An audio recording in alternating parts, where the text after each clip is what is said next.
So I have a pretty good one for you guys today. Good as in, it's a Chevy Cruze. So, something I didn't record, we shut this off. Had to do some recent work to this thing, unrelated, but valve cover gasket was leaking. We had touched upon that in the coolant, the water outlet video. So, got a Dorman valve cover. This is the 268 or 264 968 is the Dorman part number. Comes with bolts, really nice, and that's holding up real good. Car was fine for, a couple months. Well, probably about 4 months now, 5 months. Then another problem reared its ugly head. This car has had a new cooling fan because the relay burned up and the relay is not serviceable. I've replaced everything in the cooling system except for the water pump, the radiator. I think, yeah, both upper and lower hoses are still original, but the bypass hose, the, let's see, 2 heater hoses, I replaced those. And they're getting a loss of coolant a while back. And I brought it over, I didn't see anything leaking. And I'm like, what the heck is going on? So I get it over here now because it got worse. The coolant was still dropping very slowly, and they're like, what is this thing doing? It's favorite engine, the famous 1.4. I don't like that engine, but neither here nor there. So I have something interesting to tell you. If you've replaced everything and nothing's leaking, which I expected that water outlet to leak, check your coolant bottle, because this one was leaking out of the bottom of the coolant bottle only when the engine was on.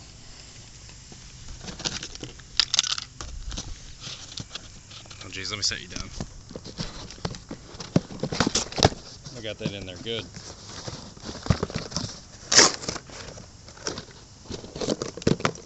Wow. Okay. Let's get the sun on this. It's hard to even find. There it is. So if you see, set this down. Get my pointer. So bottom of the coolant bottle, right there. When it would pressurize, it would take a couple minutes, and then you would get a steady 1 drop a minute. I mean, we're talking barely anything leaking, but it was enough, and it was gonna cloud my judgment because I got a call that this thing was freaking out. It had a whole bunch of issues. It said check power steering, check all this, random crazy issues that it was happening. So I'm like, okay, that's crazy. All right, this car does all kinds of weird things. So I go get it. I start it up and the tachometer's bouncing. The list of issues that happened, it was like Christine, the car Christine. I thought it was gonna blow the airbags in my face. So I get in, start it up. First thing I noticed, tachometer bouncing. Then it went to 0. Car was obviously still running. I'm pulling out of the place. Power steering fault, StabiliTrak fault, and then I'm driving, and I thought I put it in manual mode because it wouldn't shift out of first gear. Luckily, it's just down the road, but wouldn't shift out of first gear. So I pull in. I don't know what's going on with this thing. I then realized the air conditioning's not working. She had not complained about that. She would have. This is her daily driver, workmobile. So it would have been a complaint. But I'm like, how is this all happening at once? Well, it only got weirder. So, more weird. But I go to shut the car off. I shut the car off. I can't get the key out.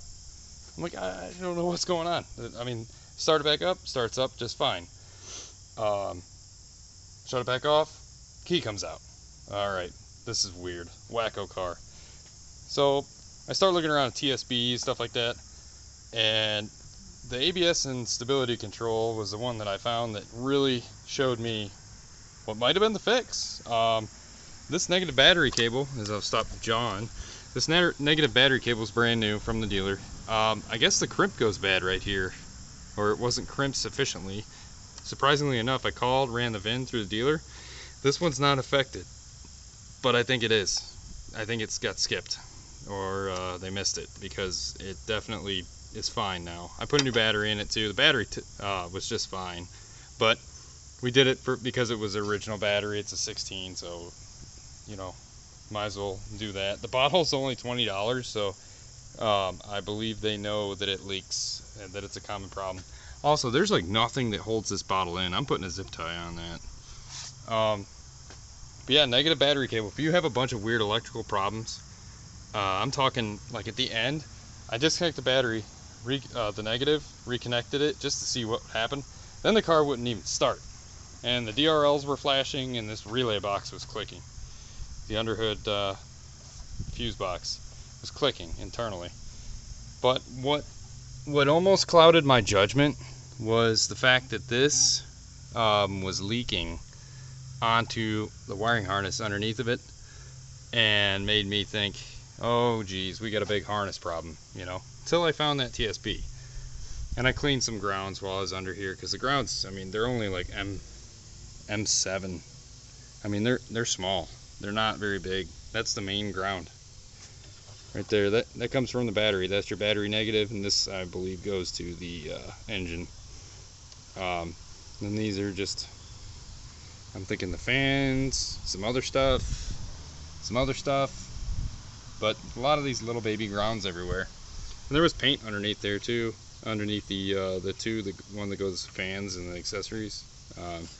So yeah, check your negative battery cable. This is $40 at GM.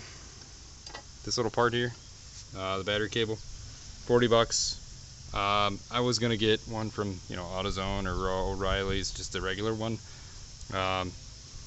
But the problem is the lug size, the M7, the small little, basically 1/4 inch lug size. All the battery cables you're gonna find in the store that are, you know, 2 or 4 gauge, they're gonna be, I believe it was like 3/8 or 1/2 inch. It was 3/8.